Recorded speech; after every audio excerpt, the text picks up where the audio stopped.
యెహోవా కార్యములను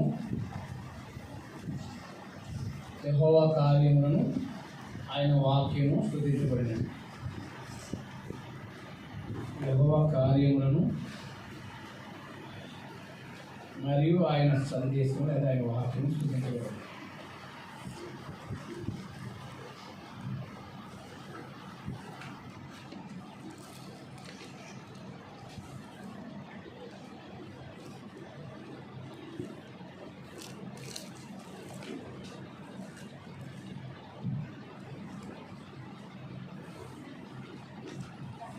దావీదు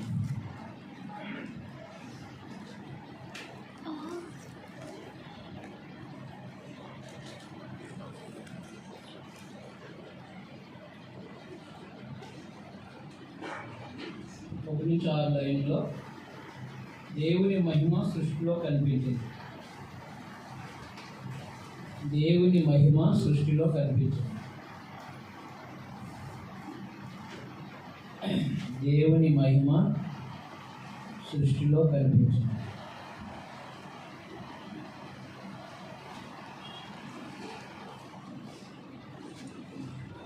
దేవుని మహిమ సృష్టిలో కనిపించింది.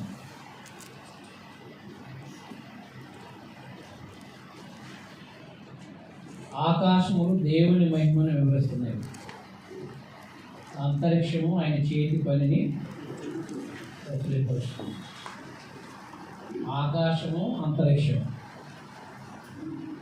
అదైంది. ఆకాశములు అంతరిక్షం కాబట్టి ఆకాశములు దేవుని మహిమను వివరిస్తున్నాయి. అంతరిక్షము ఆయన చేతి పనిని ప్రచురపరుస్తుంది.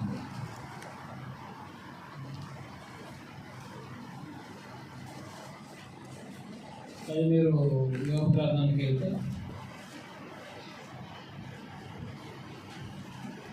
ఆయన చేతి పని ఎలా ప్రచురం చేస్తుందో 28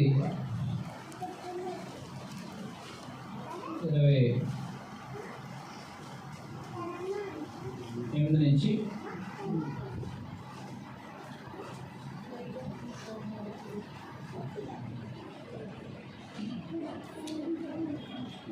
36 వరకు యోగ గ్రంథం 38 నుంచి 36. వర్షానికి కనుకున్నాడా? మంచు బిందువులు పుట్టించేవాడు ఎవడు? మంచుగడ్డ ఎవరి కనుకుండా వస్తుంది? ఆకాశం దిగు మంచు ఎవరు పుట్టించును? జలము రాతి వలె గట్టుగట్టును, అగాధ జలం ముఖం గట్టిపరచును. కృత్తిక నక్షత్రాలను బంధింపగలవా? మృగశీర్షిక కట్టులను విప్పగలవా? వాటి కాలాలు నక్షత్ర రాశులు వచ్చినట్టు చేయగలవా? శతవర్షి నక్షత్రములు వాటి ఉపనక్షత్రాలను నడిపింపగలవా? ఆకాశ మండలపు కట్టలని వెరుగుదువా? దాని భూమి మీద గల ప్రభుత్వం స్థాపింపగలవా? జలరాశులను కప్పునట్లు మేఘాలను వాద్యగలవా? మెరుపులు బయలు వెళ్ళి శత్రువు నేను ఉన్నానని నీతో చెప్పినట్లు వాటిని బయట రప్పించగలవా? ఒకవేళ కాబట్టి అంతరిక్షము ఆయన చేతి పనిని ఏం చేస్తుంది? ప్రచురం చేస్తుంది. ఆకాశం అంతరిక్షం, ఆకాశంలో అంతరిక్షం అర్థమైందా? పగటికి పగలు బోధ చేస్తుంది, రాత్రి జ్ఞానం తెలుపుతుంది. పగటికి పగలు బోధ చేస్తుంది, రాత్రి జ్ఞానం తెలుపుతుంది. పగలేం బోధ చేస్తుంది, రాత్రి బోధ చేస్తుంది. పగలు వస్తే పని చేయమని, రాత్రి వస్తే పడుకోమని. అంతేనా? అంతే. మనం ఏం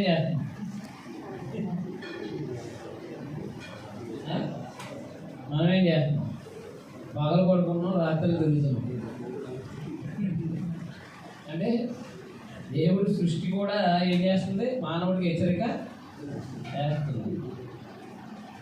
పగటికి పగలు బోధ చేస్తుంది, రాత్రి జ్ఞానం తెలుగుతుంది. వాడికి భాష లేదు. ఏం లేదు? భాష లేదు. మాట లేదు. వాడి స్వరం వినబడదు. వాడి పొలం భూమి అంతా వ్యాపించడు. లోక దిగంతాల వరకు వాడి ప్రకటన బయలుపెడుతున్నాయి. వాటిలో ఆయన సూర్యుని గుడారం వేశాడు. ఎక్కడ? ఆకాశం లేకపోతే అంతరిక్షం. అతడు తన అంతఃపురం నుండి బయలుదేరి పెళ్లి కుమారుని వలె ఉన్నాడు. సూర్యుడు పరిగెత్తను నివసించినట్లు తన పదమునందు పరిగెత్తను నివసిస్తున్నాడు. అతడు ఆకాశంలో ఈ దిక్కు నుండి బయలుదేరి ఆ దిక్కు వరకు దాని చుట్టూ తిరుగుతున్నాడు. అతని వేడిమికి మరుగైంది ఏది. కాబట్టి 1 నుంచి 6 లైన్లలో దేవుని కార్యాలు లేకపోతే దేవుని మహిమ సృష్టిలో కనబడుతుందా లేదా? దేవుని సృష్టి, దేవుడు చేసిన సృష్టి ఆయన మహిమపరుస్తుంది. దేవుడు చేసిన సృష్టి ఆయన్ని మహిమపరుస్తుంది. 7 నుంచి 11 వరకు దేవుని మహిమ తన వాక్యంలో కనిపించింది. దేవుని మహిమ తన వాక్యంలో కనిపించింది అంటే దేవుని వాక్యం ద్వారా దేవుడు మహిమపరచబడుతున్నాడు. ఎందుకంటే దేవుని వాక్యం ఎంత విలువైందో చెప్తున్నాడు. దేవుని వాక్యం ఎంత అనగా ధర్మశాస్త్రం అన్నమాట. కీర్తనలు చదువుతున్నప్పుడు ధర్మశాస్త్రమే మైండ్లో ఉండాలి.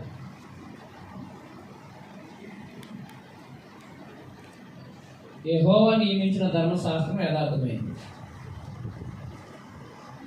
అర్థమైంది? యథార్థమైన ధర్మశాస్త్రం ద్వారా దేవుడికి మహిమ వెళ్తుందా? వెళ్దా?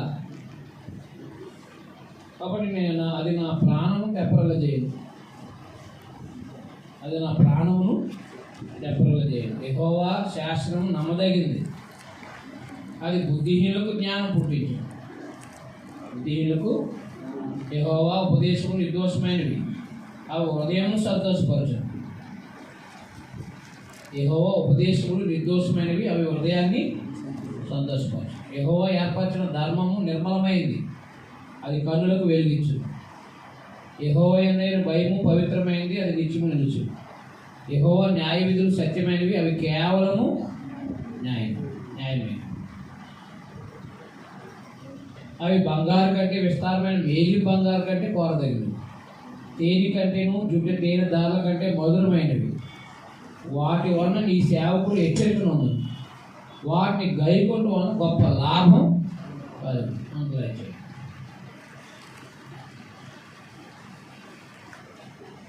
కాబట్టి ధర్మశాస్త్రం, దేవుడు నియమించిన ధర్మశాస్త్రము వలన దేవుడికి మహిమ కలుగజేస్తుంది. ఎందుకంటే అది నిర్దోషమైనవి, హృదయాన్ని సంతోషపెడుతున్నాయి, ప్రాణాన్ని తెప్పరలు చేస్తుంది, అది కన్నులకు వెలిగిస్తుంది, అది పవిత్రమైనది, న్యాయమైనవి, లోకసుందర బంగారం కంటే కోరదగినవి, జుడ్డతేన్న తాళ్ళ కంటే మధురమైనవి. వాటి వలన హెచ్చరిక నొందొచ్చు, వాటిని గైకొట్టడం వల్ల లాభం కలుగుతుంది. సరే, ఒకటి ధర్మశాస్త్రం వల్ల ఇశ్రాయేల్ జనాంగానికి ప్రయోజనం ఉందా లేదా?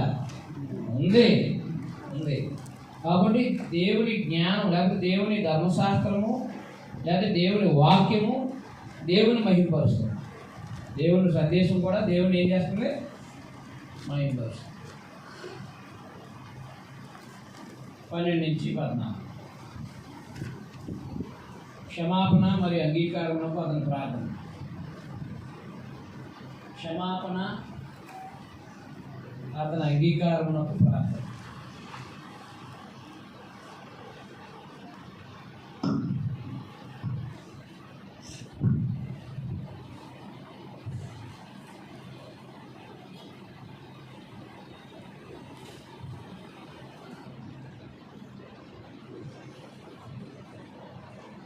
క్షమాపణ మరియు అతని అంగీకారం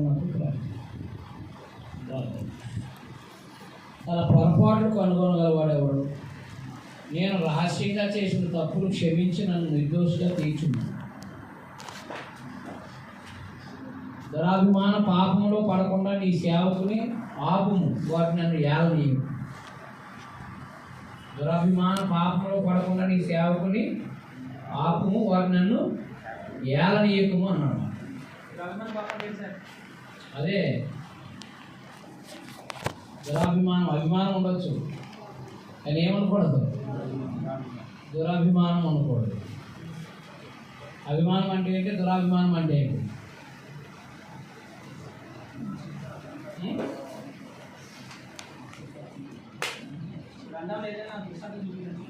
దృష్టాంతం చూపించాలంటారా? సమస్య.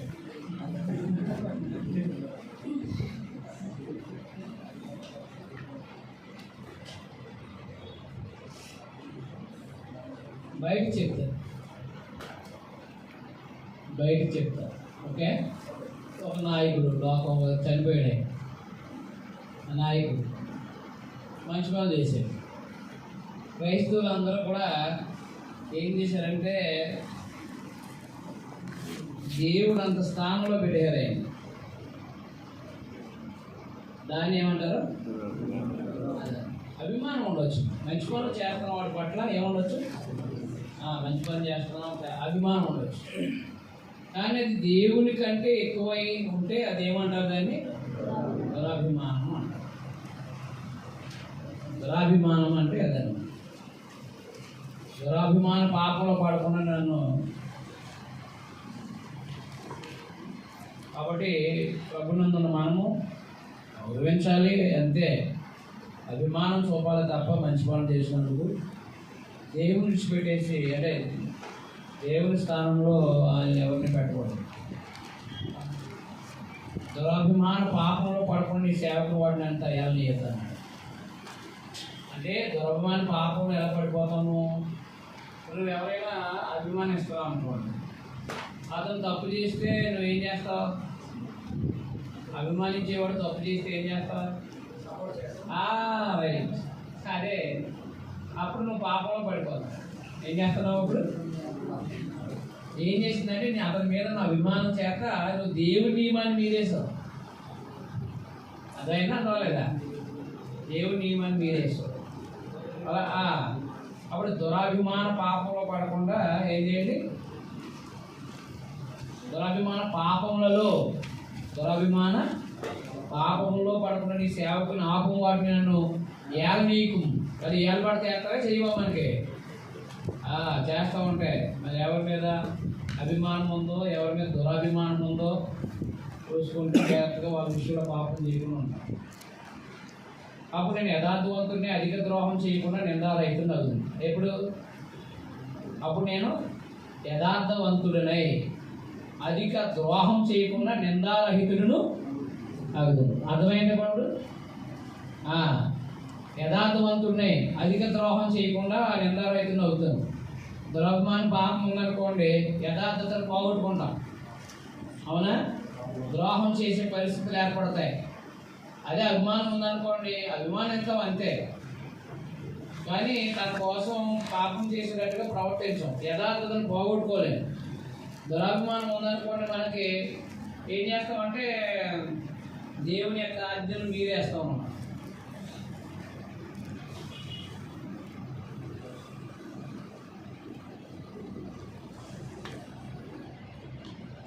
యెహోవా నా ఆశ్రయ దుర్గమా, నా విమోచకుడా, నా నోటి మాటలు నా హృదయ ధ్యానం నీ దృష్టికి అంగీకారంలో ఉంది కాక అన్నాడు. అర్థమైందా? 1:12 నుంచి 14 వరకు కూడా క్షమాపణ అడుగుతున్నాడు. రహస్యంగా చేసిన తప్పులు క్షమించి నన్ను నిర్దోషిగా తీర్చమని అడుగుతున్నాను. రహస్యంగా తప్పులు అంటే ఎవరికి తెలియకోకుండా అంటే వ్యక్తిగతమైన పాపం అని.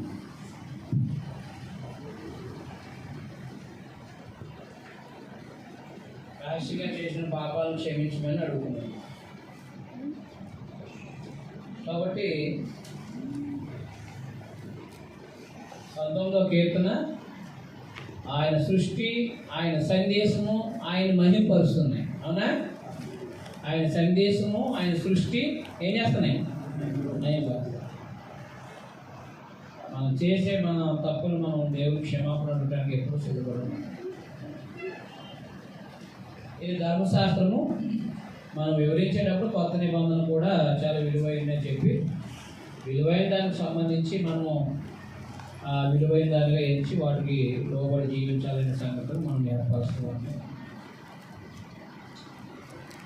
మన వాళ్ళు ఏం చేస్తున్నారంటే డైరెక్ట్గా కొత్త నిబంధనలో తెచ్చి కీర్తనలోకి వచ్చేసి ఈ కీర్తనలో చెప్పబడిన సందేశం డైరెక్ట్గా సంఘానికి ఆపాదించేస్తున్నాం. సూత్రంగా తీసుకోవాలి తప్ప డైరెక్ట్గా ఏం చేయకూడదు, ఆపాదించు. దేవుని మాటలు పవిత్రమైనవి, అవునా కాదా? ధర్మశాస్త్రమైన పవిత్రమైనది, కొత్త నిబంధన పవిత్రమైనది. అలాగా ఎక్స్ప్లెయిన్ చేయాలి. దేవుని యొక్క మాటలో జుట్టు తిన దాని కంటే మధురమైనది లేదా నిర్దోషమైనది. ఆయన సందేశం ఏమైంది? ధర్మశాస్త్రమైన కొత్త నిబంధన. కాబట్టి ఇప్పుడు ధర్మశాస్త్రం ఉన్నవాళ్ళు చెప్తున్నాడు. కాబట్టి కొత్త నిబంధన కూడా దేవుని యొక్క మాటలు అనేవి నిర్దోషమైనవే, దోషం లేనివే కదా. అలాగనే మనం వేరియేషన్ చూపిస్తూ మాట్లాడాలి. అప్పుడు ఆ కీర్తన మనకు సంబంధించి కాకుండా ఇశ్రాయేల్కి సంబంధించి లేకపోతే యోధా జనాంగానికి సంబంధించిందని గుర్తించి ధర్మశాస్త్రం ఎంత విలువైందో చెప్పుకొచ్చాడు. ధర్మశాస్త్రం ఎంత విలువైందో చెప్పాడు. కాబట్టి కొత్త నిబంధన కూడా ఎంత విలువైందో కూడా మనం కూడా చెప్పుకురావాలి. అంతేగాని ఇదిగో దేవుని మాటలు ఇంత అని మొత్తం డైరెక్ట్గా దీన్ని అన్వయం చేసి మాట్లాడితే తెలియదు. దేవుని మాట్లాడకుండా గొప్పతనం ఏంటో చెప్పాడు, అవునా? దేవుని మాట్లాడకుండా గొప్పతనం అక్కడ ధర్మశాస్త్రం, ఇక్కడ కొత్త నిబంధన. ఈ వాక్యం ఇచ్చారు, ఇక్కడ ఈ వాక్యం నేర్పించాను అంటారు కదా యేసుప్రభు శిష్యులతో, అవునా? 21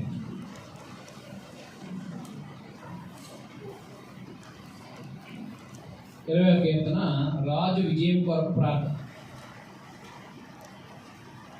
రాజు యొక్క విజయం కొరకై ప్రార్థన.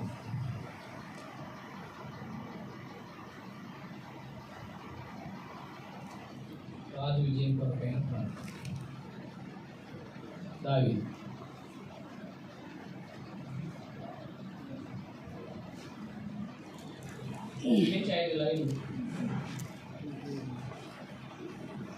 రాజు కొరకు సమాజం యొక్క ప్రార్థనా గీతం. రాజు కొరకు సమాజం యొక్క ప్రార్థనా గీతం. రాజు యొక్క సమాజం యొక్క ప్రార్థనా గీతం అంటే రాజు కొరకు సమాజం గీతం పాడిందని. వ్యక్తిగతమైన కీర్తనలు ఉన్నాయి, సామూహికమైన కీర్తనలు ఉన్నాయి. అర్థమైందా? వ్యక్తిగతమైన కీర్తనలు ఉన్నాయి, సామూహికమైన కీర్తనలు ఉన్నాయి. అవి కూడా గ్రహించుకుంటూ ఉండాలి. 1 నుంచి 5 లైన్ చూడండి. ఆపత్కాల మంది యెహోవా నీకు ఉత్తరమిచ్చును గాక, యాకోబు దేవుని నామము నిన్ను ఉద్ధరించును గాక, పరిశుద్ధ స్థలంలో నుండి ఆయన నీకు సహాయం చేయును గాక, సియోనులో నిన్ను ఆదుకొనును గాక, ఆయన నీ నైవేద్యములన్నింటినీ జ్ఞాపకం చేసుకోను గాక, నీ దహన బలులను అంగీకరించును గాక. నీ దహన బలులు ఈ కోరికను సిద్ధింపజేసి నీ ఆలోచన యావత్తును సఫలపరచును గాక. యెహోవా నీ రక్షణను బట్టి మేము విజయోత్సవము చేయుతాం. మా దేవుని నామాన్ని బట్టి మా ధ్వజం ఎత్తుచున్నాం. మీ ప్రార్థనలన్నీ యెహోవా సఫలపరచును గాక. ఈ ప్రార్థనలన్నీ యెహోవా.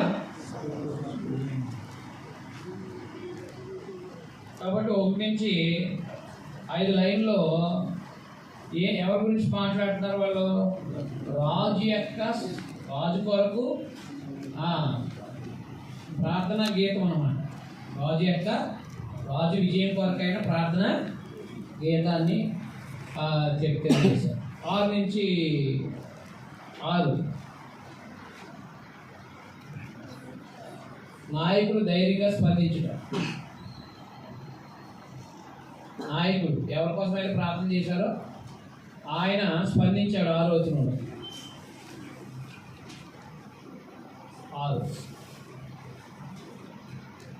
యెహోవా తన అభిషేక్తుని రక్షించునని నాకు ఇప్పుడు తెలియదు. అది అర్థమైందా? యెహోవా తన అభిషేక్తుని అంటే తాను ఏర్పాటు చేసిన రాజుని రక్షించునని నాకు ఇప్పుడు తెలియదు. రక్షణార్థమైన తన దక్షిణ హస్తబలం చూపు. రక్షణార్థమైన తన దక్షిణ హస్తబలం చూపు. రక్షణార్థమైన తన దక్షిణ హస్తబలం చూపు. తన పరిశుద్ధ ఆకాశములు ఉండి అతను కొత్తలు ఎవరికి? ఆయన నియమించిన రాజుకి దేవుడు. కాబట్టి ఆయన ధైర్యం కలిగి ఉన్నాడు. 7:8 సమాజం విజయం కొరకు యెహోవా యందు వారి విశ్వాసాన్ని దృఢపరిచారు. సమాజం విజయం కొరకు అంటే ఇశ్రాయేలు తమ విజయం కొరకు ఏం చేశారనమాట? తమ విశ్వాసాన్ని దృఢపరిచారు, తెలియపరిచారనమాట. మనం దృఢపరిచిన విషయం తెలియపరిచారు. 7:8 కొందరు రథాలు బట్టి కొందరు గుర్రాలు బట్టి అతిశయించబడదు. అన్యజనులు ఏం చేస్తారు? కొందరు రథాలు బట్టి కొందరు గుర్రాలు బట్టి అతిశయపడదు. మనమైతే మన దేవుడిని యెహోవా నామాన్ని బట్టి అతిశయపడదు. వారి విశ్వాసం చూడండి ఎంత దృఢంగా ఉందో. యుద్ధానికి వెళ్ళేటప్పుడు ఎక్కువ గుర్రాలు, ఎక్కువ రథాలు ఎన్నిటిని కూడా చూస్తారు, అవునా కదా? కొందరు రథాలు బట్టి కొందరు గుర్రాలు బట్టి అతిశయపడదు. మనమైతే మన దేవుడిని యెహోవా నామాన్ని బట్టి అతిశయపడదు. అండర్లైన్ చేసుకోండి. వారు కృంగి నేల మీద పడి ఉన్నారు, మనం లేచి చక్కగా నిలుస్తున్నాం.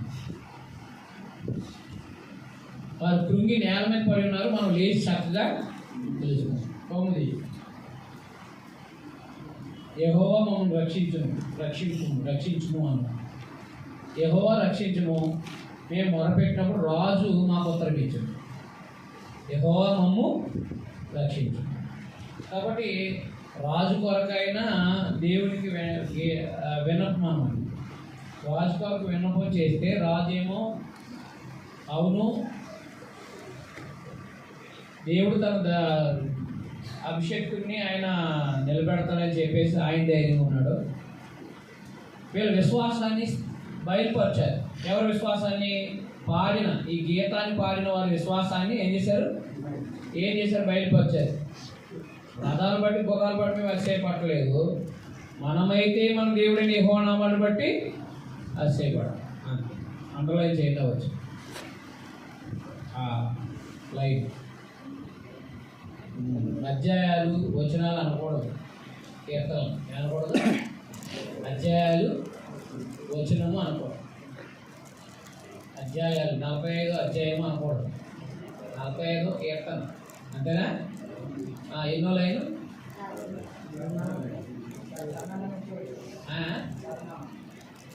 ఏది శరణం అంటే ఎక్కడి నుంచి ఎక్కడి వరకు తెలియదు కదా. అందుకోసము ఈ 45వ కీర్తన, 20వ కీర్తన, 3వ లైన్ అంటే మనకు గొడవ లేదు కదా, అవునా? ఎవరెవరు తోకట్టుకుంటూ ఉంటాడు, దాన్ని లాగుతూ ఉంటాడు. ఎందుకు వచ్చింది 3వ లైన్ అంటే గొడవ లేదు, అవునా కదా? అది పలవో శరణం.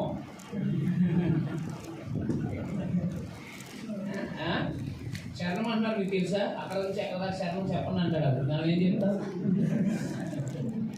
మన దగ్గర అయితే పాఠ పుస్తకాలు వాళ్ళవి మొదటి చరణం, రెండో చరణం, 3వ చరణం అని ఉన్నాయి, అవునా కదా?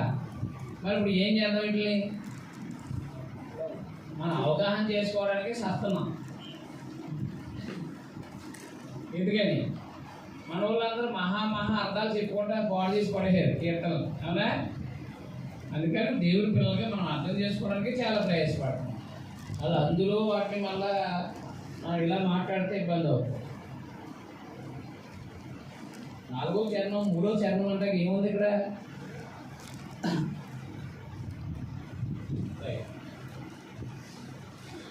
అందులో చదవడానికి వీలుగా ఉండడం కోసం మనకి ఏం చేశారంటే అధ్యాయాల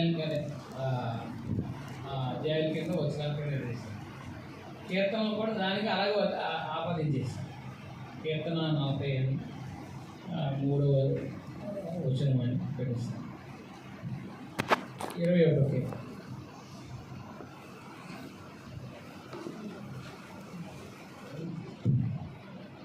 21వ కీర్తన. విడుదల మరియు విజయం కొరకు కృతజ్ఞతలు చెల్లించడం. విడుదల మరియు విజయం కొరకు కృతజ్ఞతలు చెల్లించడం.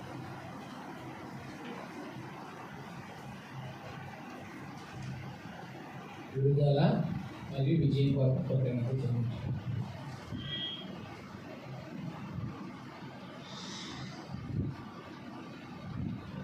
ఒకటి 7 లైన్లు. విజయం కొరకు సమాజం దేవుని స్తుతించుట.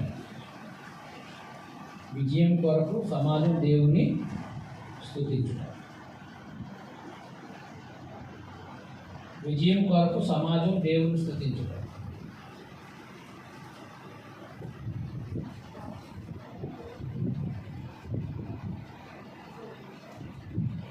విజయం కొరకు దేవుని సమాజం దేవుని స్తుతించుట. ఓపెన్ చేయడం. యెహోవా రాజు నీ బలాన్ని బట్టి సంతోషిస్తున్నాడు. నీ రక్షణ బట్టి అతను ఎంతో హర్షిస్తున్నాడు. రాజు ఏం చేస్తున్నాడంట?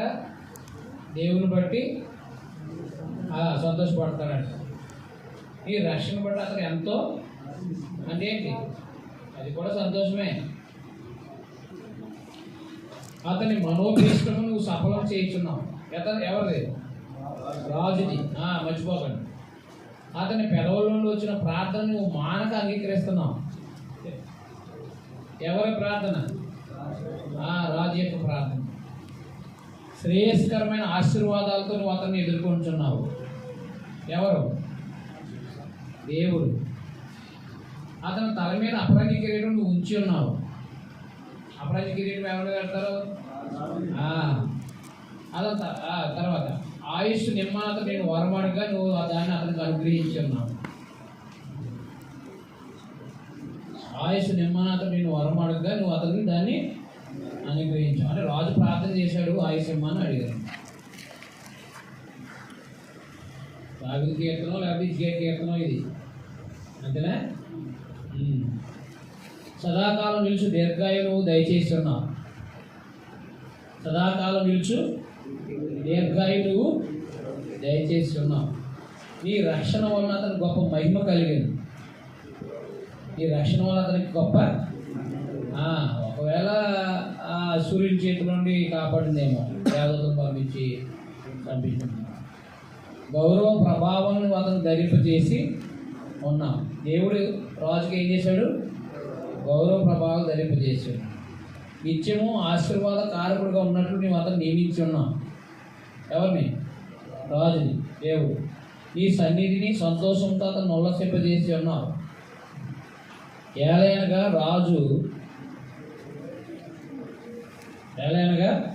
రాజు యెహోవాయందు నమ్మిక ఇస్తున్నాడు. సర్వోన్నత కృపచేత అతను కదలకుండా తెలుసుకున్నాం. కాబట్టి 1-7లో తమ రాజుకి దేవుడు అనుగ్రహించిన విజయాన్ని కొరకు వాళ్ళు ఏం చేస్తున్నారు అన్నమాట? ఏం చేస్తున్నారు? దేవుని స్తుతిస్తున్నారు. అవునా? ఎవరైనా అభివృద్ధి అయ్యారనుకోండి, మనం ఏం చేస్తాం? దేవుని స్తుతిస్తామా? లేకపోతే ఏంటి ఆయన ఇలాంటి దుర్మార్గులకు సహాయం చేశాను? ఏం చేయలేంటే అభివృద్ధి. వాడు ఎంత దుర్మార్గుడో తెలుసు. వాడికి ఏంటి నాయన ఈ విజయం, వాడికి ఏంటి నాయన ఈ అభివృద్ధి అని అంటాం. అర్థమైందా? కాబట్టి దేవుని పిల్లలుగా మనం ఎప్పుడు కూడా దేవుడు ఎవరినైతే హెచ్చించాడో వారిని బట్టి దేవుణ్ణి ఏం చేయాలి? స్తుతించాలి. అంతే. ఏం చేయాలి?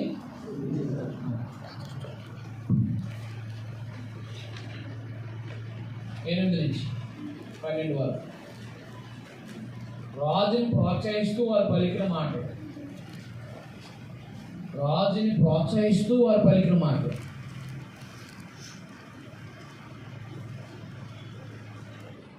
రాజుని ప్రోత్సహిస్తూ పలికిన మాట.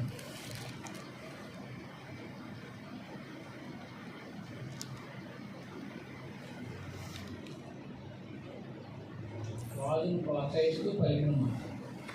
ఇలాగే చెప్తున్నారా కీర్తనలో? దేవుడి మాటకేం చెప్పేస్తున్నారా? ఆదివారం చదవడానికి వాడుతున్నారా? ఆదివారం చదివే ఇప్పుడు కీర్తన చదవడానికి, ఆదివారం కీర్తన చదవడానికి ఎవరు ఇచ్చారు మీకు అధికారం? కొత్త నిబంధనలో ధర్మశాస్త్ర సంబంధాలు పాటలాడుకోవచ్చు. కొత్త నిబంధనలు పాడడానికి మీకు ఎవరిచ్చారు అధికారం? భక్తిపరుల జీవిత అనుభవాల్ని వ్యక్తిగతంగా ఎప్పుడైనా ఒకవేళ ఏదైనా క్లాస్లో లేకపోతే ఏదైనా మీటింగ్లో చెప్పొచ్చు. వ్యక్తిగతంగా వాళ్ళని ప్రోత్సహించడానికి భక్తిపరులు ఇలా చూడండి, దేవుని మీద ఎంత ఆధారపడి ఉన్నాడు, మనం ఆధారపడి ఉన్నామా అని ప్రశ్న వేయడానికి. అవునా? దేవుని మీద ఆధారపడాలి. దుష్టుల చేతిలో దేవుడు ఎలా భక్తిపరులు కాపాడాడో అని చెప్పడానికి. అవునా? అవునా కాదా? మరి ఆదివారం కీర్తన 1-150 అయిపోయినంటే మళ్ళీ 1 నుంచి మొదలెడతారు. ఎందుకు? మీరు కీర్తన ద్వారా ఏం చెప్పాలనుకుంటున్నారు? మళ్ళీ అయిపోయిన తర్వాత దేవుడి వాక్యమును దీవించును గాక అంటాడు. ఏంటది? దేవుడు ఈ మాటలని మన హృదయంలో ఫలింప చేయను గాక అంటాడు. మళ్ళా ఈ మాటలు ఎందుకు ఫలింప చేస్తారు? ఇది నీకు ఫలింప చేయడానికి ఉపయోగపడేదా లేదా ఇశ్రాయేలుకి ఫలింప చేయడానికి ఉపయోగపడేవా? నువ్వు ఎందుకు చదువుతున్నారు? మీరు ఎవరో నేర్పారు మీకు. అవునా? ఎవరో అంతే. అపోస్తులు అయితే అలా నేర్పడం లేదు. కీర్తనలు పాడారు, వాకింగ్ చెప్పారు. వాక్యం చదివించే ఏర్పాట్లు ఎవరు చేస్తున్నారు? ఆదివారం సొంతమైన కల్పన అనమాట.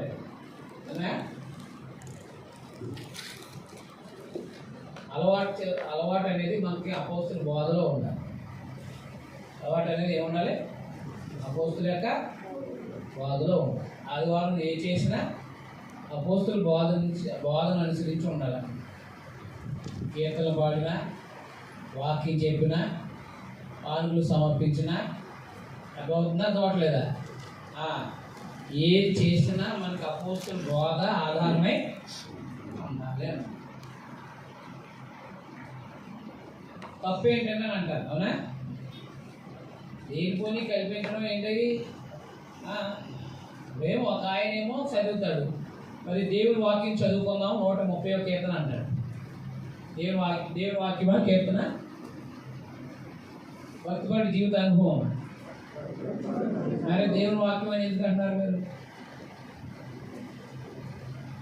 మళ్ళా దేవుని వాక్యము మన విడుగుల్లో దీవించును కాక అంటాడు ఒక ఆయన వేసి. ఏది?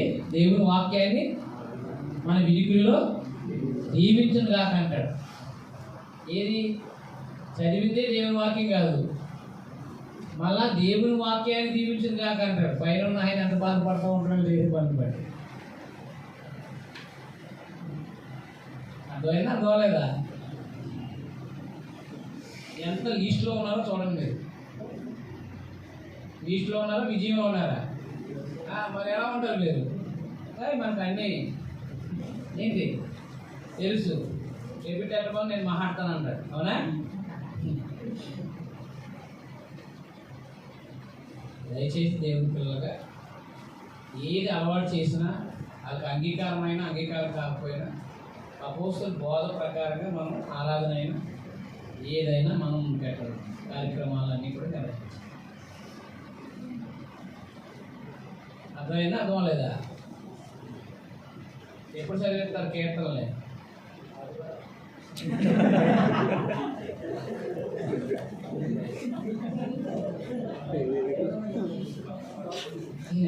కాదు, విచిత్రం ఏంటో తెలుసా?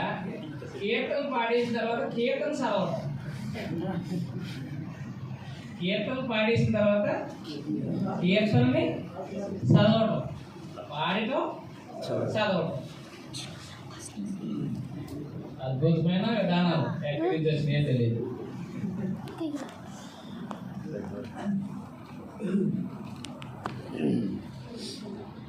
ఆచారం అవ్వకూడదు. ఏది ఆచార సంబంధమైన అవ్వకూడదు. రైట్. 21, 22 22 ప్రశ్న కీర్తనలో నుంచి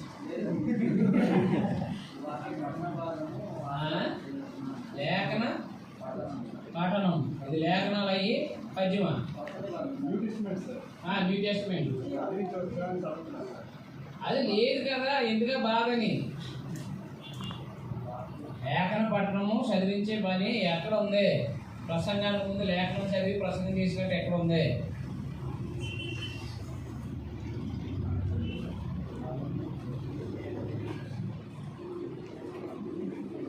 లేఖనం కూడా చదువుతాడు, ప్రసంగం కూడా చేస్తాడు.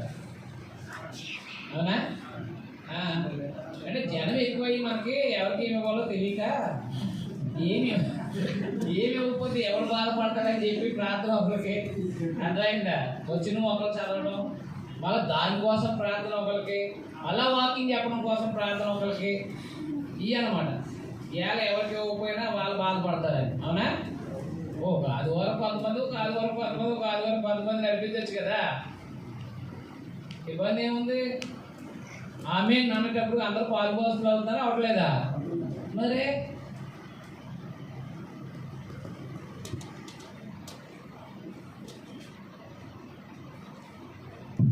మత్స్యాకులు నేర్పారు. కీర్తన గ్రంథం చదివేపి మనము దేవుని కీర్తన చదువుదామని 120 కీర్తన చదువుదాం అని మాట చదువుతాం. అప్పుడు ఆయన ఏమంటాడంటే, నేను ఒక లైన్ చదువుతాను, మీరు ఒక లైన్ చదవన్నాను. అవునా? కీర్తనలు అలాగే ఉంటాయి. ఒక లైన్ చదువుతారు, ఒక లైన్ చదువుతారు. మాకు తెలుసులే చిన్నప్పుడు అలా చేసి అలా చదువుతారు అనమాట. ఏదో ఆనందం వాళ్ళకి అలా చదవటం, ఏదో ఆనందం.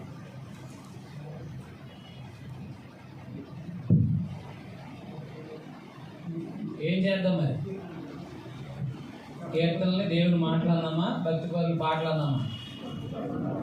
మరే దేవుని మాట్లాడారే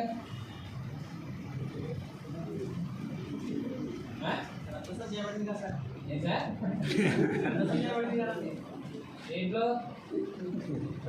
సామెతలు, భక్తిపరుడు అనుభవాలు. అవునా? పరమ గీతాలు భక్తిపరుడు యొక్క అనుభవ గీతం. అవునా కాదా? మరి బైబిల్ అంటే పుస్తకం. బైబిల్లో ఉన్నాయని మాటలు దేవుని మాటలేనా? మరి బైబిల్లో ఉన్నాయని దేవుని మాటలు కానప్పుడు దేవుని మాటలు ఎందుకు అంటున్నారు? భక్తిపరుల కీర్తనలు ఆ పుస్తకం అందులో పెట్టుకున్నారు. ఆ పుస్తకాన్ని కీర్తన పుస్తకంగానే కీర్తన పుస్తకం చూడాలి. నువ్వు నీ కీర్తన పుస్తకాన్ని ఏం చేస్తున్నావు? కీర్తన పుస్తకంగా చదువుతున్నావా, బైబిల్గా చదువుతున్నావా? మరి దీన్ని మాత్రం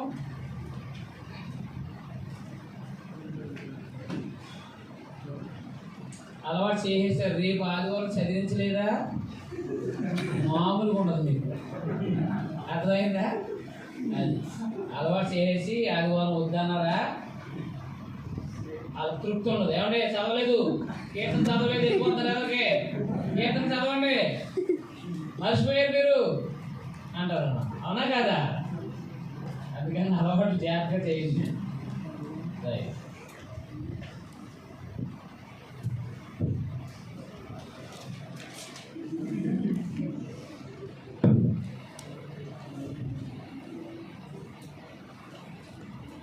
అయిపోయిందా? నేను కూర్చా. రాజును ప్రోత్సహిస్తూ వారు పలికిన మాటలు 8 నుంచి 12. రాజును ప్రోత్సహిస్తూ వారు పలికిన మాట. ఇశ్రాయేలు అన్నమాట. రాజును ప్రోత్సహిస్తూ వారు పలికిన మాట.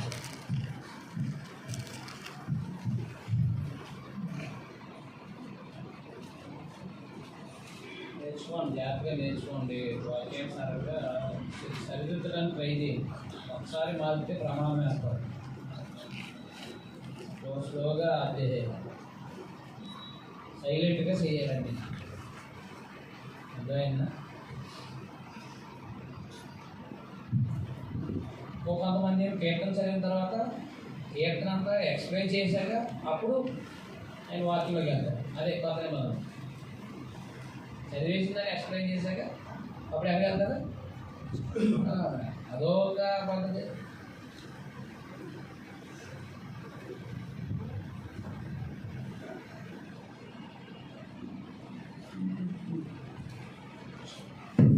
చదవండి.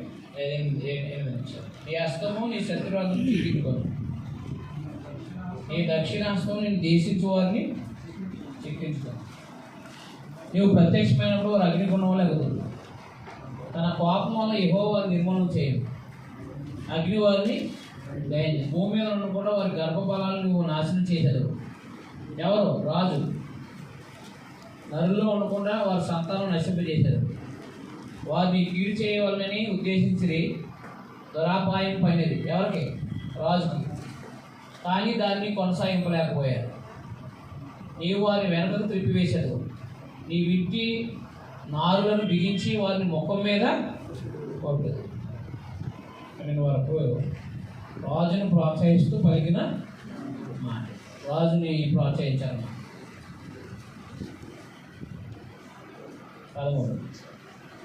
13 ఏం చెప్పాడు? స్తోత్రం చేశారు. యెహోవాకి స్తోత్రం చేశారు. 13లో యెహోవాకి స్తోత్రం చేశారు. యెహోవా నీ బలమును బట్టి నేను హెచ్చించుకోను.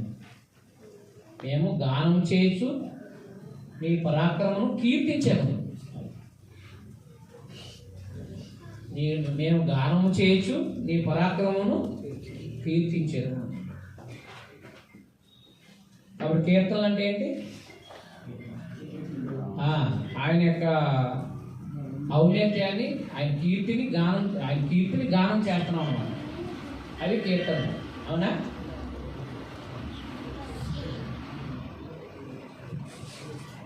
ఇరవై 22వ కీర్తన మెస్సియాకి సంబంధించిన కీర్తన. 22వ కీర్తన ఎవరిది? దావీదు.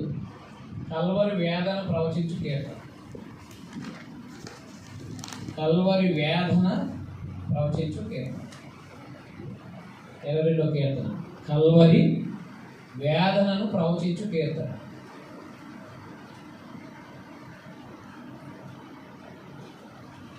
మెస్సియాకు సంబంధించింది. మెస్సియాకు సంబంధించింది.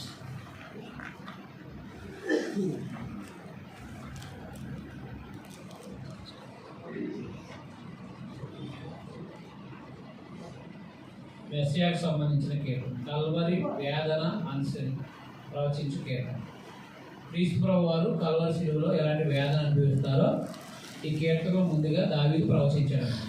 అదైనా ప్రభువైన యేసుక్రీస్తు వారు కల్వరి శిలువలో ఎలాంటి వేదన అనుభవిస్తారో ముందుగానే ప్రవచించారు. అర్థమైందా? అర్థమలేదా? రైట్. 1:8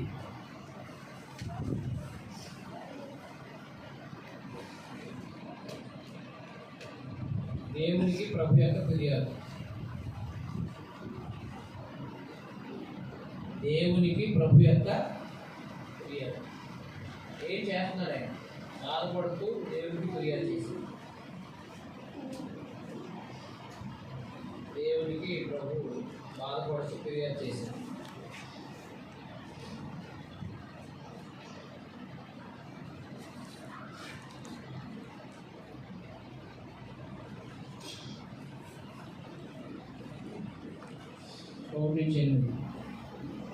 నా దేవా నీవు నన్ను ఎలా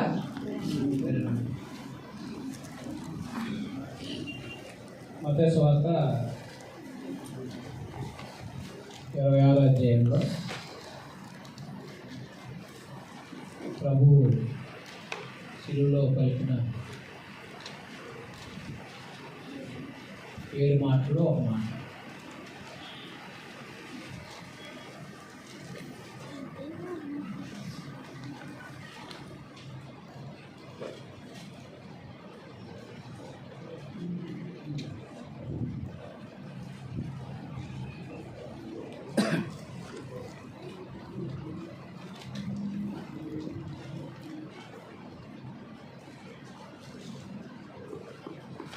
క్షమించారు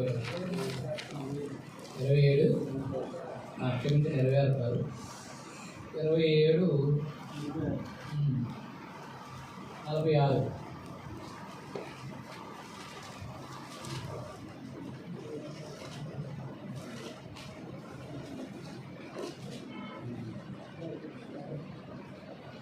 27. నా దేవ నీవు నన్ను ఎలా విడనాడు, నన్ను రక్షింపక నా ఆత్మధ్వని వెనక నీ వేళ దూరంగా ఉన్నావు. అదైనా ప్రభు చేసే ప్రార్థనకి దేవుడు ఎందుకు దూరం ఉన్నాడు? మానవులందరి పాపాలు క్షమించాలని ప్రభుకి ఏమయ్యాడు అనమాట, ఆయన దూరం అయ్యా. నా దేవ పగలు నేను మొదలుపెడుతున్నాను, రాత్రి వేళను నేను మౌనంగా ఉండట్లేదు, అయినను నాకు ఉత్తరం ఇవ్వకున్నాను. అంటే ఎంత ప్రార్థన చేసినా దేవునికి ప్రభుకి జవాబు ఇవ్వాలి. నువ్వు ఇశ్రాయేలు చేయి స్తోత్రాల మీద ఆశీర్వై ఉన్నావు. మా పితరుని యందు నమ్మిక ఇచ్చింది, వారు నీ యందు నమ్మిక ఉంచడానికి వారు రక్షించింది. అంటే ఇశ్రాయేలు రక్షించారా దేవుడు లేదా? వారికి మొరపెట్టి విడుదల నొందేది. నీ యందు నమ్మికించి సిగ్గుపడకపోయేది. నేను నరుడు కాను, నేను పురుగును. నరుల చేత నిన్నెరుగుబడిన వాడు, ప్రజల చేత తొలగిరివ్వబడిన వాడు. నన్ను చూసి వారందరూ పెదవులు విరిచి తల ఆడించు నన్ను అపహసిస్తున్నారు. శిలువలో ప్రభుని ఏం చేశారు? అపహాసం చేశారు. యెహోవా మీద నీ భారం మోపము, ఆయన వాడిని విడిపించునేమో, వాడు ఆయన ఇష్టడు కదా, ఆయన వాడిని తప్పించుకోనేమో అందరు. అది నువ్వు దేవుడి సంబంధం అయితే దేవుడు వచ్చి కాపాడతాడు కదా అని అన్నారు, అవునా కదా? అందుకని 1 నుంచి 8 లైన్లో ఏమన్నారు? ప్రభు నాయన నన్ను ఎందుకు విడిచిపెట్టావు అని, నా బాధల్లో ఎందుకు విడిచిపెట్టావు, ఇశ్రాయేలు అందరిని కాపాడావు కదా, నన్ను ఎందుకు విడిచిపెట్టావు అని దేవునికి ఫిర్యాదు చేశారు, అవునా? 9 నుంచి 11 వరకు ధైర్యం కొరకు ఆయన విన్నము. ధైర్యం కొరకు ఆయన విన్నము. ధైర్యం కొరకు ధైర్యం కొరకు ఆయన విన్నపం.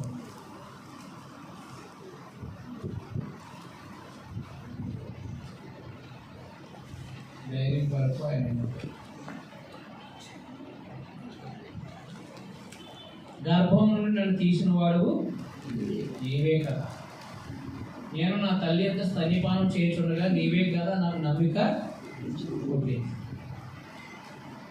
అంటే ప్రారంభాన్ని జ్ఞాపకం చేసుకుంటున్నాను, అండర్లైన్ చేసుకోండి. గర్భవాసన అనేది మొదలుకుని నాకు ఆధారము నీవే. సరే, ఎంత ధైర్యంగా ఉన్నాడో దేవుడి మీద. నా తల్లి నన్ను కన్నది మొదలుకుని నా దేవుడవు నీవే. శ్రమ వచ్చి ఉన్నది, సహాయం చేయవాడు ఎవడను లేదు, నాకు దూరముగా. అంటే దేవుడి మీద ఉన్న ధైర్యాన్ని చెప్తున్నాడు ఆయన, అవునా? నాకు గర్భంలో నుండి నేటికి సహాయం చేసింది ఎవరో నీవే అని ధైర్యం కలిగి ఉన్నాడు. 12 నుంచి 21 వరకు అతని శత్రువుల చేతిలో అతని బాధలు, అనగా ఆయన శత్రువు చేతిలో ఆయన బాధలు అని రాసుకోవాలి. ఆయన శత్రువుల చేతిలో ఆయన బాధలు. 12 నుంచి 21 వరకు ఆయన శత్రువుల చేతిలో ఆయన బాధలు. ఆయన శత్రువులు వివరించబడ్డారు, ఆయన వ్యక్తిగత బాధని తెలియపరిచారు. ఆయన శత్రువుల చేతిలో ఆయన బాధలు. 12 నుంచి 21 వరకు. వృషభములు అనేకము నన్ను చుట్టుకొని ఉన్నాయి. వృషభాలు అంటే ఏంటి?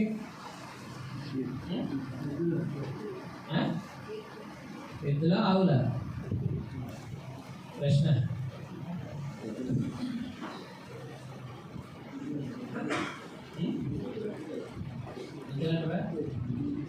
భాష ఆవులారు అంటాడేంటి?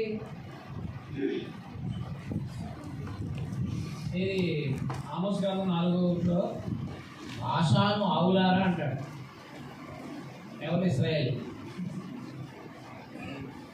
రేమన్నాం? ఎద్దులా ఆవులా? రైట్, ఏదేమైనా రాసుకోవాలి. వృషభములు అనేకము నన్ను చుట్టుకొని ఉన్నాయి. భాషాను దేశం బలమైన వృషభాలు నన్ను ఆవరించాడు. కదా, అంటే చీల్చుచును గర్జించుచునుడు సింహం వల్ల వారు నోళ్ళు తెరుస్తున్నారు. అదైనా చీల్చుచును గర్జించును సింహాలు వారు నోళ్ళు తెలుసుకున్నారు. తెలిసారు కదా ఆ రోజు. నేను నేలవాలి పారబోయబడి ఉన్నాను, నా ఎముకలకి స్థానం తప్పి ఉన్నది, నా హృదయము నా అంతరంగమందు మైను వలె కలిగి ఉన్నాడు. చూడండి, చుట్టూ ఉన్న జనం హృదయం ఏమైపోయిందంటే మైను వలె కలిగిపోయింది. ఎవరికైనా మేలు చేసి కొన్ని సంవత్సరాల వరకు మేలు చేసి వాళ్ళ చేత మనము శ్రమ పెట్టబడితే మన హృదయం కూడా అలాగే ఏమైపోతే మైను వలె కలిగిపోతుంది. అంటే ప్రభువు చూడండి 3-4 సంవత్సరాలు ఎన్నో అద్భుతాలు మహత్కార్యాలు యూదుల మధ్య చేశారు. ఆయన చేస్తే ఆయనకి ఏం విధించారనమాట, శిక్ష విధించినప్పుడు ఆయన ఏమన్నారంటే నా హృదయము నా అంతరంగమందు మైను వలె కలిగి, నా బలం ఎండిపోయి చిలపేకోవాలి అయ్యింది, నా నాలుక నా దవడను అంటుకొని సిలివేస్తాను, నీవు నన్ను ప్రేతల భూమిలో పడవేశావు, కుక్కలు నన్ను చుట్టుకొని ఉన్నాయి,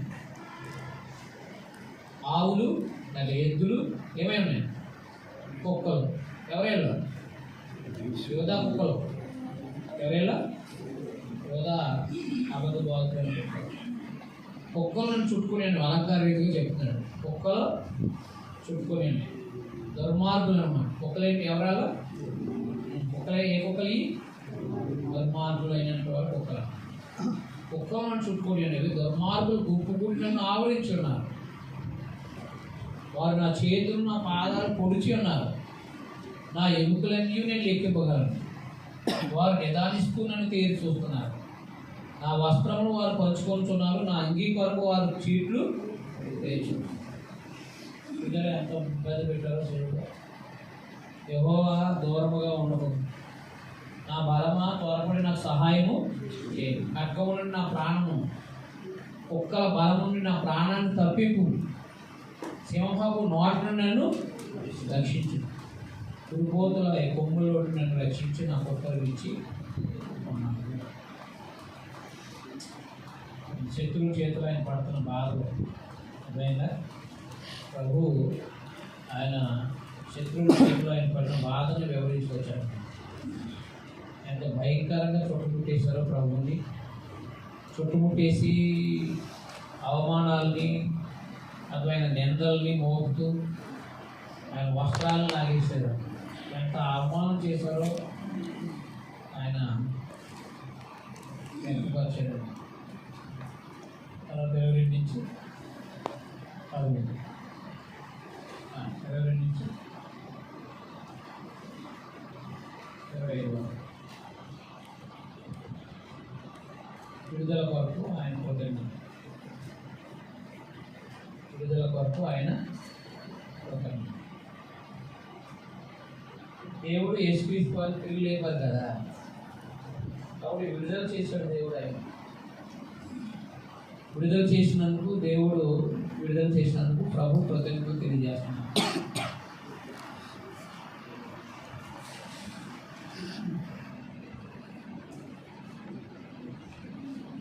విడుదల కొరకు అతని కృతజ్ఞత.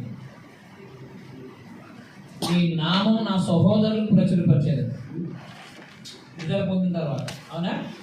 ఈ నామము నా సహోదరులకు ప్రచురపరిచేది, సమాజం మధ్య నిన్ను స్తుతిస్తారు. అదే విడుదల కొరకైన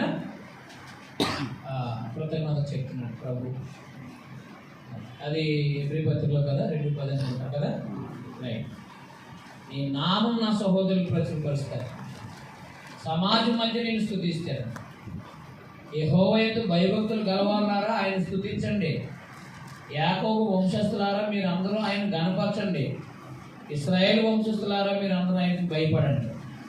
ఆయన బాధపడు వారి బాధను తృణీకరింపలేదు, దాన్ని చూసి ఆయన అసహ్యపడలేదు, అతనికి తన ముఖము దాచలేదు, వాడు ఆయనకు మొరపెట్టగా ఆయన ఆలోచించాడు. మహాసమాజంలో నేను కూర్చి నేను కీర్తన పాడేది, ఆయన యందు భయభక్తులు గల వారి ఎదుట నా మొక్కుబళ్ళు చెల్లించారు. దీనులు భోజనం చేసి స్తుతిపొందెదరు, యెహోవాను వెతుకువారు ఆయన్ని స్తుతించారు. కాబట్టి 25 వరకు కూడా ఏం చేశారు? ఆయన కృతజ్ఞతలు చెల్లించారు. విడుదల కొరకు ఆయన కృతజ్ఞతలు చెల్లించారు. విడుదల చేశారు కాబట్టి ఈ నామం సంకీర్తనం చేస్తాను, నేను స్తుతిస్తాను, నేను స్తుతిస్తానని చెప్పారు. అలాగే ఆయన తిరిగి లేచిన తర్వాత సమూహంతో పాటు ఆయన ఏం చేశారు? స్తుతిస్తూనే ఉన్నారు. 26 నుంచి 31 వరకు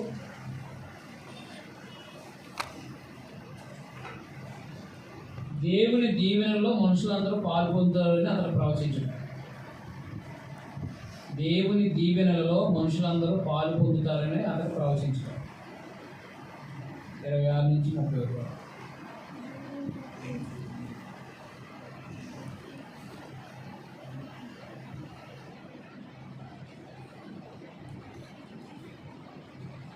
నుంచి దేవుని దీవెనలో మనుషులందరూ పాల్గొనాలి. ప్రభు మరణించి తిరిగి లేచిన ద్వారా ఏం పొందారు? మనుషులందరూ దీవెన పొందారా? పొందలేదా?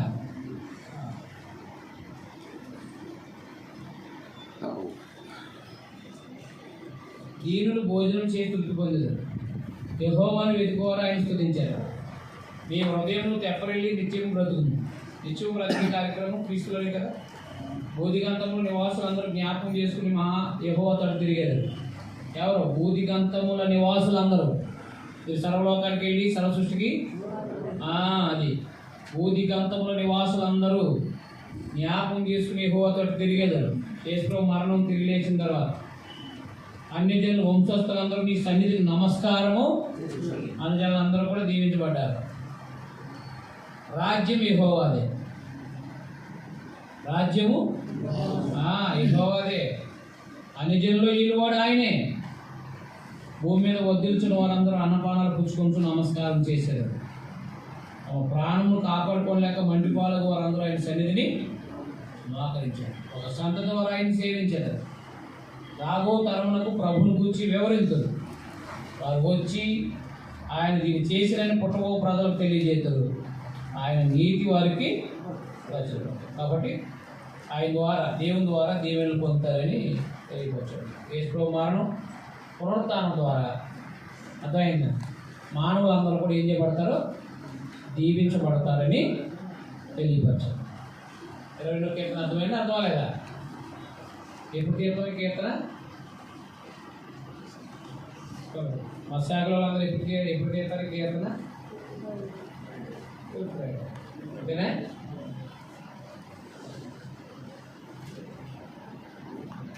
కాబట్టి కీర్తన యొక్క భావాన్ని మనం అర్థం చేసుకుని, అది మెస్సేయ కీర్తన అయితే మెస్సేయకు సంబంధించిన వర్ణించాలి. భావాన్ని అర్థం చేసుకోవాలి.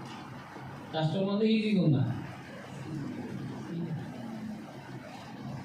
23వ కీర్తన ఎంతమంది వివరించకుండా ఉండలేదు?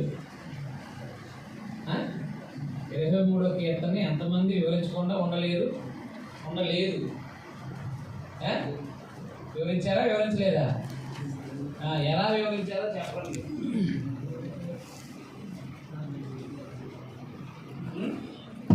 ఇరవై 23వ కీర్తన వివరించడం పాస్టర్ కదా తన జీవితంలో తన సేవలోకి వచ్చిన కాడి నుంచి 23వ కీర్తన చెప్పలేదంటే ఆయన పాస్టర్ కాదు.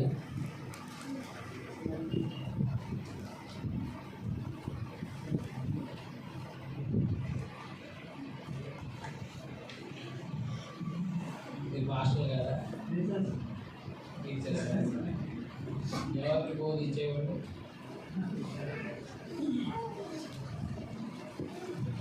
23వ కీర్తన.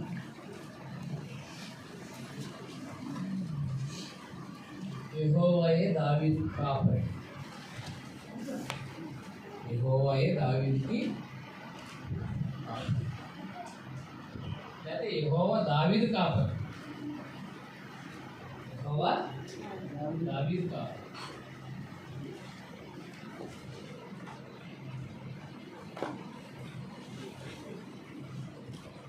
ఒకటి నుంచి 4 లైన్లు. యెహోవా అతని కాపరి. యెహోవా అతని కాపరి. క్రీస్తు మన కాపరి. అంతేనా? యెహోవా దావీదు కాపరి అయితే క్రీస్తు మన కాపరి, గొర్రెల కాపరి. అవునా?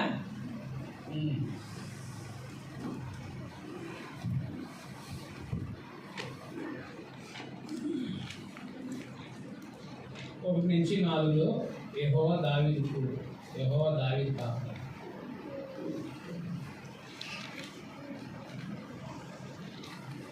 యెహోవా నా కాపురు, నాకు లేమి కలదు. పచ్చికల చోట్ల ఆయన నన్ను పరుడు చేయుచున్నాడు, శాంతికరమైన జలాల యొద్ద నన్ను నడిపిస్తున్నాడు. నా ప్రాణము ఆయన సేద తీరుస్తున్నాడు, తన నామాన్ని బట్టి నీతి మార్గాల్లో నన్ను నడిపిస్తున్నాడు. గాఢాంధకారపు లోయలో నేను సంచరించను, ఏ అపాయం నాకు భయపడను. నీవు నాకు తోడైందువు, నీ దుడ్డుకర్ర నీ దండవు నన్ను ఆదరించి. ఏం చెప్తున్నాడు ఆయన? దావీదు ఏం చెప్తున్నాడు?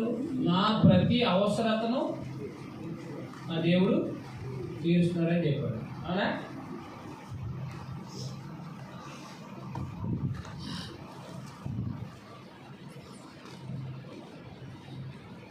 అర్థమైనా అర్థమలేదా? దేవుడు నా కాపరిగా ఉండి నా ప్రతి అవసరతను తీరుస్తున్నాడు.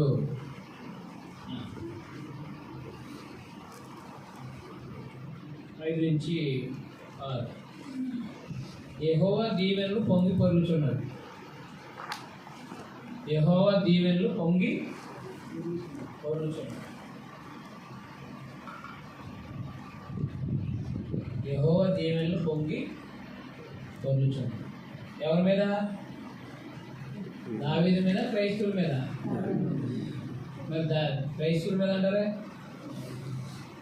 దావీదు మీద ఎప్పుడైనా చెప్పారా?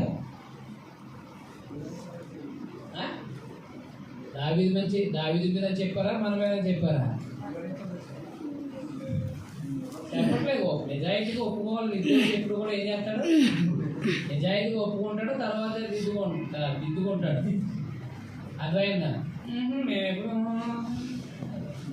నిజాయితీ లేదు. నిజాయితీగా ఉండాలి. దేవుని పిల్లలు ఎప్పుడు కూడా ఎలా ఉండాలి? తెలిస్తే తెలిసిందని చెప్పాలి, తెలియకపోతే. కాబట్టి యెహోవా నా కాపరి, నాకు లేమి కలగదు అంటే ప్రతి అవసరత దావీదు ప్రతి అవసరత దేవుడు ఏం చేశాడు అనమాట? తీర్చాడు. అంటే దాన్ని కాపరిగా ఆయన పోల్చడం జరిగింది. అయితే దేవుడు ఆయనకి దీవెనలు ఇచ్చాడు. దేవుడు ఆయనకి అవి తెలియపరిచాడు. 5,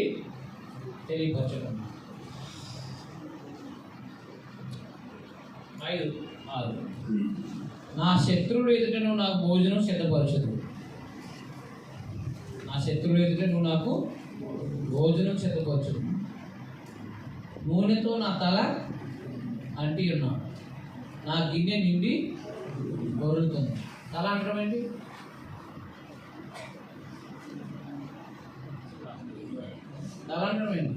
దీవెనలు. అదైనా తల అంటడం ఏంటి? దీవెనలతో నింపావు. నా దీవెనలతో నింపావు. నా గిన్నె నిండి అంటే దీవెనలు ఏమైంది? వదిలాయి. నా నూనెతో నా తలంటి ఉన్నామంటే ఆయన అభిషేకించి అభివృద్ధి చేశాడు. ఆయన నేను బ్రతుకు దినములన్నీ కృపాక్షేమములే నా వెంట వచ్చును. చిరకాలము యెహోవా మందిరంలో నేను నివాసము చేశాను. 5, 6 ఏం చెప్పాడంటే ఆయన దీవెనలు పొందుకున్నట్టుగా చెప్పుకుంటున్నాడు. అందువల్ల ఇవి భౌతికమైన దీవెనలా, ఆత్మ సంబంధ దీవెనలా? భౌతిక దీవెనలు. మరి మనం పొందుకున్నవి అని ఎపిసోడ్లో 1:3 చెప్పాల్సిన అవసరత ఉన్నారు.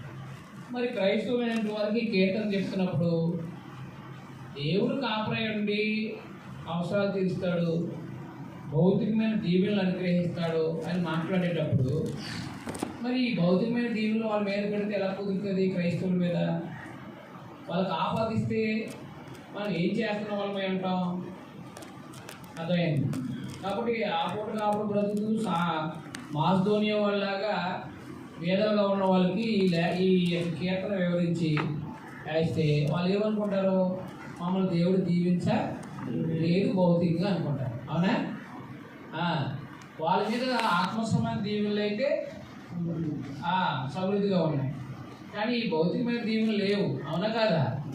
అది అందువల్ల 23వ కీర్తన దావీదుని దేవుడు ఎలా కాపాడుతున్నాడో, తన అవసరాలు తీరుస్తున్నాడో, అలాగే ఎలా దీవించాడో భౌతికంగా, అది దాన్ని వివరించాడు అన్నమాట. అదైనా అందువల్ల అలాగే మా ప్రభువుని యేసుక్రీస్తు మనకి కాపరి, మన ప్రధాన కాపరి ప్రత్యక్షమైనప్పుడు అంటాడు కదా పేతురుపత్రికలో 5లో. అవునా?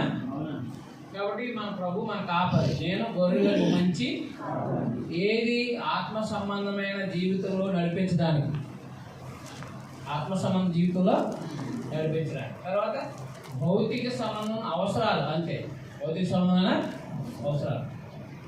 కాబట్టి ఆత్మ సంబంధంగా నడిపించే కాపరే ఆత్మలకు కాపరి. ఆత్మల కాపరి అని ఉందా లేదా? వలన ఇక్కడ భౌతికమైన దీవెన, భౌతికమైన కాపుదల గురించి మాట్లాడారు. మనం అపవాది నుండి, అపవాది యొక్క చెరలోకి వెళ్ళకుండా మనం కాపాడుతున్నాడు, అలాగే భౌతిక సంబంధంగా కూడా మనం కాపాడుతున్నాం.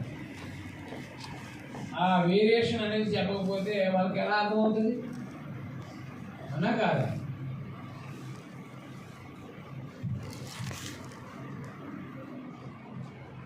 కాబట్టి ఏ కీర్తనైనా వివరించేటప్పుడు దాని భావాన్ని గుర్తించి, అది ఎవరు కీర్తన పాడారో, ఎవరికి ఆ దీవెనలో, ఏ దీవెనలో అదైందా, ఏ శ్రమో, ఇవన్నీ కూడా వివరించాల్సిన అవసరం ఉందా లేదా?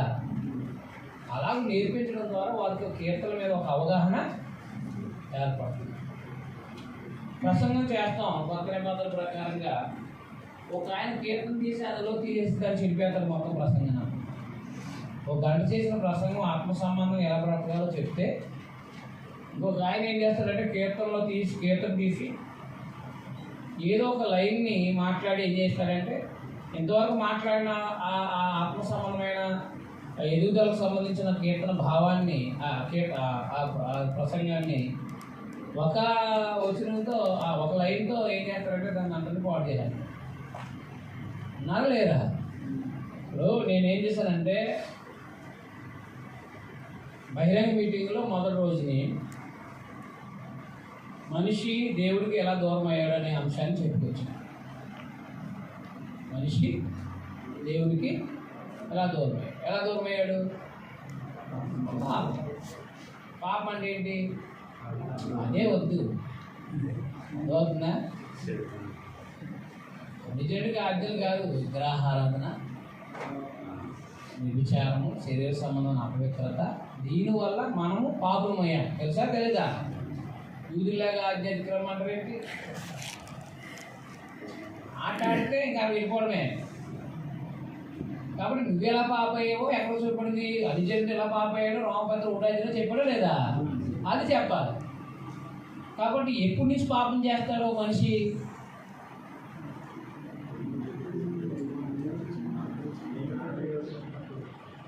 మేలేంటో కీడేంటో యోచించినాం. అవునా? ఇది మేలు, ఇది కీడే అని ఆలోచించినప్పుడు వాళ్ళు కీడే చేయడం మొదలెడతారు. అవునా కాదా?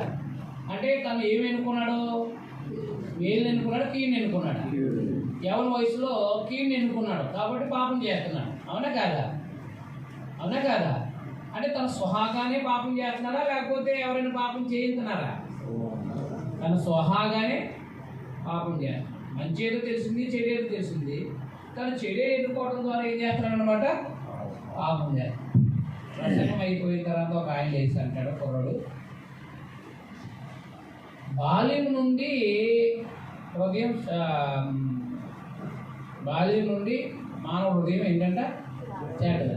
ఎక్కడ తెచ్చాడు? ఆదికాండం 6వ తెచ్చాడు. ఏమన్నాడు ఆయన? యెహోవా ఏమన్నాడంటే, బాల్యం నుండి హృదయం చెడ్డదే అన్నాడు. ఎవరన్నాడు? అంటే ఎవరి వయసు లేక ఆదికాండం అంతా కూడా బాల్యం అనే మాట వాడినప్పుడు ఎక్కడ కాబట్టి యవ్వన వయసు నుండి హృదయం ఏమైనా ఉంటుంది చెడ్డదనం. అంటే బాల్యం నుండి చెడ్డదైతే ఆ భావన ఎలా ఉంది?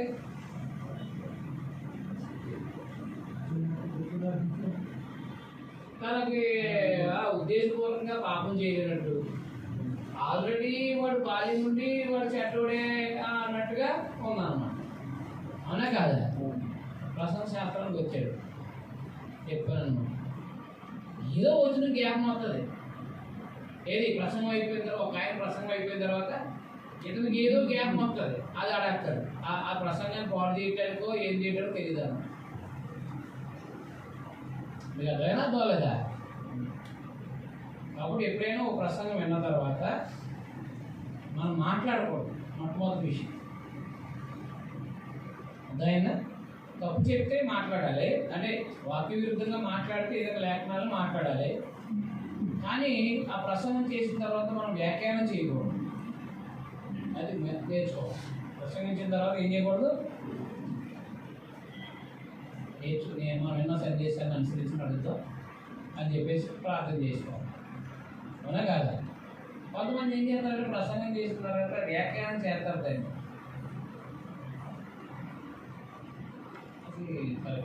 మళ్ళీ లేఖనాలు తీస్తారు, బలపరచడానికి అనుకుంటారు, కానీ అవి బలపరిచేటట్టుగా ఉండవు కొన్ని.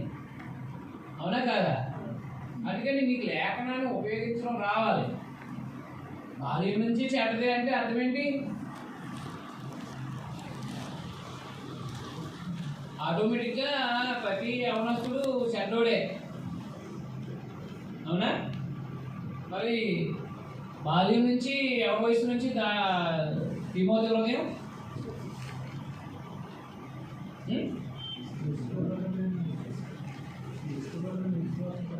కాబట్టి దేవుడి పిల్లలుగా గమనించాల్సిన విషయం ఏంటంటే, అక్కడ ప్రజలు భావకాలానికి సందర్భం ఏంటంటే వాళ్ళు ఎవరి వయసు నుంచి వాళ్ళు పాపం చేస్తారు. కాబట్టి నరుని హృదయము అదే కదా. చూడండి ఒకసారి చదవండి, మన సందర్భం ఏం మాట్లాడారు. ఆ భావాన్ని తీసుకొచ్చి మాట్లాడితే ఎలా ఉంటుంది? అప్పుడు యెహోవా ఇంపైన సువాసన ఆగ్రహించి ఇక మీదట నరులను బట్టి భూమిని మళ్ళా సహించును. ఎందుకనగా నరుల హృదయాలోచన వారి బాల్యం నుండి చెడ్డది. నల్లు హృదయాలోచన వారి బాల్యం నుండి చెడ్డది. నరుల్ని హృదయాలోచన వాళ్ళ బాల్యం నుండి, అది ఎవరి వయసు నుండి ఏమై ఉంటుంది? చెడ్డది. అది చెడ్డదిగా చేయబడిందా, చెడ్డదిగా చేసుకుంటున్నాడా? అంటే ఎవరి వయసు నుంచి పాడైపోతున్నాడని చెప్తున్నాడు అక్కడ. నరుని హృదయము ఎవరి వయసు నుంచి ఏమైపోతుంది? పాడు చేసుకుంటున్నాడు అనమాట. ఆల్రెడీ ఎవరి వయసుకి వచ్చిందో పాడు చేసుకుంటున్నాడు అది. అంతేగాని ఆల్రెడీ చెడ్డది కాదు. ఎవరి వయసు వచ్చిన వెంటనే వాడు చెడ్డదైపోలేదు. వాడు ఎవరి వయసు వచ్చిన తర్వాత వాడు చెడు పనులు చేయటం ప్రారంభించి ఏమవుతున్నాడు? చెడిపోతున్నాడు. అందువల్ల ఆల్రెడీ చెడ్డది అంటే ఇంకా పాపం ఏం చేసినట్టు ఉంది అక్కడ. కాబట్టి లేఖనం అది ప్రతి వచనం వివరించేటప్పుడు చాలా జాగ్రత్తగా నేను అవి గమనిస్తాను. లేచి మాట్లాడి ప్రసంగం చేసిన తర్వాత మళ్ళీ ప్రసంగాన్ని ఎలా పాడు చేసేస్తాడని ఆలోచిస్తాను కూర్చుని. లేచి నిలబడి ఎవరైనా ఏదైనా వేసారంటే చాలా జాగ్రత్తగా, ఏం తెలియదు ఏదో ఒకటి మాట్లాడేసి అందులో అక్కడ చెప్పేసి ముగించారు.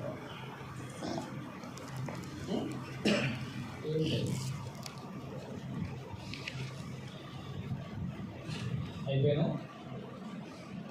అయిపోయిందా? కీర్తన అవ్వలేదా?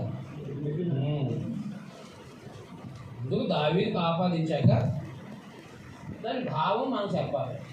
మన ప్రభువు యేసుక్రీస్తు అని దేవుడు కాపరిగా నియమించాడు. అవునా? ఆయన కాపరిగా ఉన్న సందర్భాలు ఎక్కడెక్కడ ఉన్నాయో చెప్పి,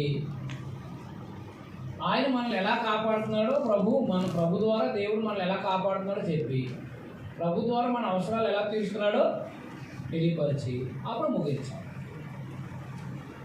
అదైనా దోలేదా? అప్పుడు మన కాపరి ఆత్మగా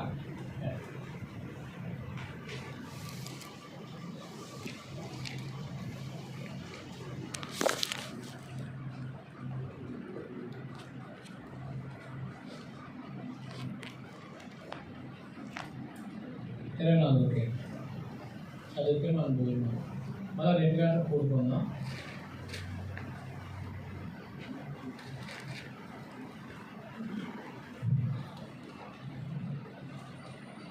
మందసాన్ని యెరూషలేము తీసుకొచ్చినప్పుడు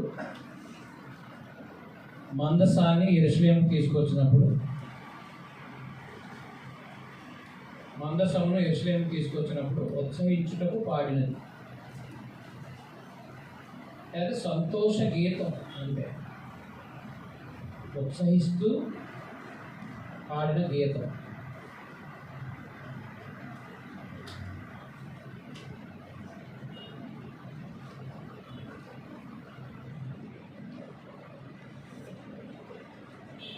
మొదటి 16లో తీసుకొచ్చారు కదా మనసు ఆ టైంలో.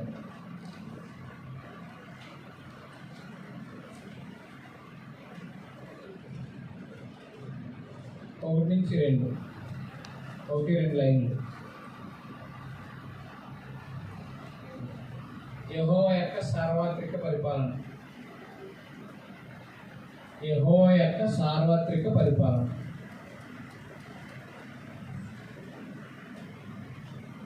యెహోవా యొక్క సార్వత్రిక పరిపాలన. భూమి దాని సంపూర్ణత, లోకము దాని నివాసులు యెహోవాయే. అంతేనా? భూమి దాని సంపూర్ణత, లోకము దాని నివాసులు యెహోవాయే. ఆయన సముద్రముల మీద దాన్ని పునాది వేసెను, ప్రవాహ జలాల మీద దాన్ని ఏర్పరిచాడు.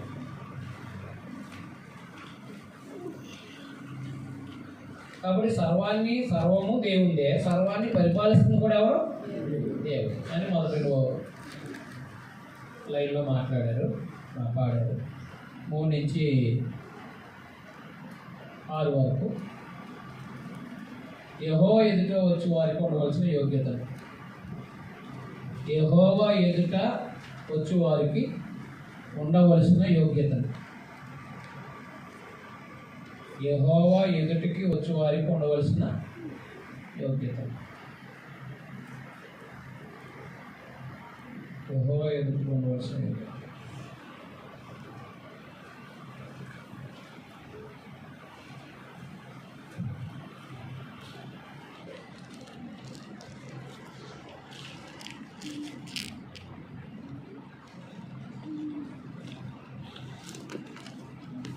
ఏంటో రాసుకుంటాం.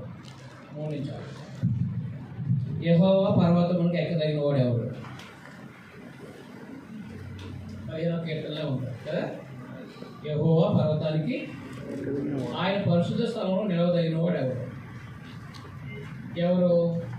ఇక్కడ వ్యర్థమైన దాని యందు మనసు పెట్టక, వ్యర్థమైన దాని యందు మనసు పెట్టకుండా యెహోవా దగ్గర నివసించాలంటే ఏం చేయకూడదు? వ్యర్థమైన దాని యందు మనసు పెట్టకూడదు. వ్యర్థమైన వాటిని విడిచిపెట్టి అన్నారు కదా, అలా వ్యర్థమైన వాటి యందు మనసు పెట్టకూడదు. 2వది, కపటముగా ప్రమాణం చేయకూడదు.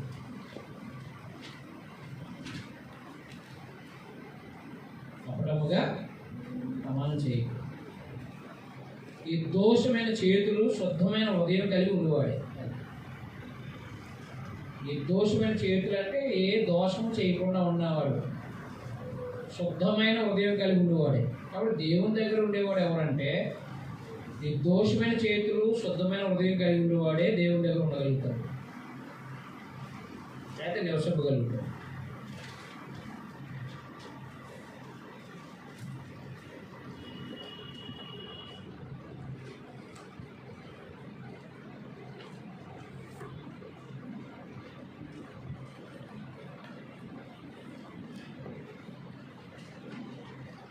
వాడు యెహోవా వలన ఆశీర్వాదం ఉంది. యెహోవా వలన ఆశీర్వాదం ఉంది. తన రక్షకుడైన దేవుని వలన నీతి మాత్రమే ఉంది. ఆయన ఆశ్రయించే వారు, యాకోబు దేవా నీ సన్నిధిని వెతుకువారు అట్టివారే. కాబట్టి దేవుని దగ్గర నివసించేవాడు ఎవరంటే నిర్దోషి, శుద్ధమైన హృదయం కలిగి ఉన్నవాడు. వ్యర్థమైన దాన్ని మనసు పెట్టకుండా కపటమైన ప్రమాణాలు చేయకుండా నిర్దోషమైన చేతులు కలిగి శుద్ధ హృదయాన్ని కలిగి ఉన్నవాడే దేవుని దగ్గర నివసించడానికి యోగ్యతలు కలిగిన వాడు అన్నమాట. కాబట్టి ఇప్పుడు మనం ప్రభుత్వం దేవునితో సహవాసం చేసే ఎలాంటి స్వభావం కలిగి ఉండాలో మన కొత్త నిబంధనలు చెప్పడం జరిగింది.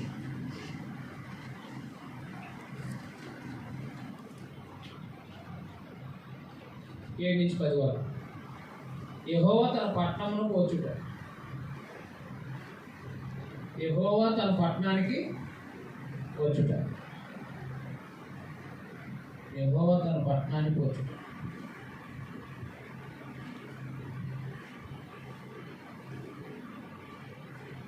యెహోవా తన పట్టణానికి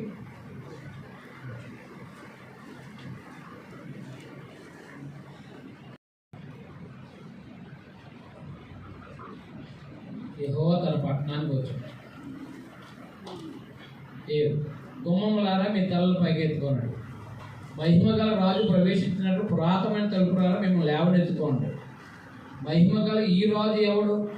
బలశౌర్యము గల యెహోవా, యుద్ధసూర్యుడైన యెహోవా. గుమ్మములారా మీ తలలు పైకెత్తుకోండి. పురాతనమైన తలుపులారా మహిమ గల రాజు ప్రవేశించినట్లు మిమ్మల్ని లేవనెత్తుకోండి. మహిమ గల ఈ రాజు ఎవడు? సైన్యములు కలుగుతుంది యెహోవాయే, ఆయనే ఈ మహిమ గల రాజు.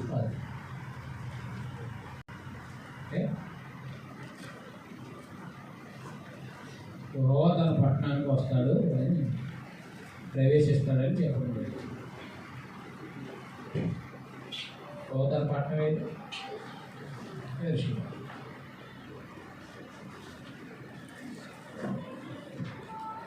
మనం 2 గంటలకు కూడుకుందాం. 4 గంటలకి మనం